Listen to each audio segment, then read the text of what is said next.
Parlons aujourd'hui de la politique du chiffre.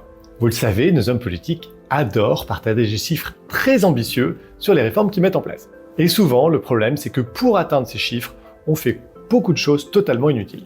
Je vais vous donner un exemple. Cet exemple, c'est l'apprentissage. Emmanuel Macron a dit « Je veux atteindre 1 million d'apprentis en France ». Tout le monde a applaudi. Évidemment, l'apprentissage est une excellente façon de rentrer sur le marché du travail.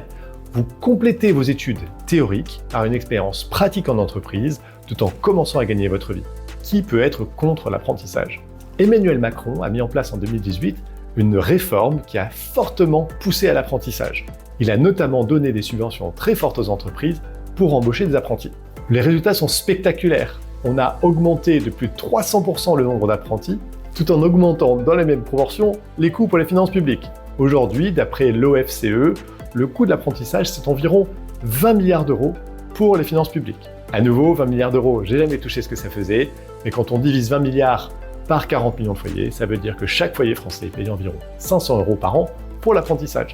Le problème de cette politique du chiffre et de cette objectif d'Emmanuel Macron de mettre 1 million de personnes en apprentissage, c'est qu'aujourd'hui, on estime que sur les 800 et quelques mille apprentis, plus de 200 000 auraient de toute façon eu un travail employé normalement, mais que par effet d'aubaine, les entreprises ont préféré les mettre sous le statut de l'apprentissage plutôt que sous le statut d'un employé normal. C'est notamment le cas de tous les diplômés Bac+3, Bac+4, Bac+5 et encore plus qui sont aujourd'hui en statut d'apprentissage.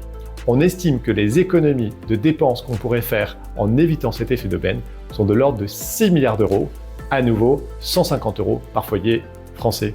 Et vous, si on vous donnait 150 € de plus chaque année, est-ce que vous seriez preneur ?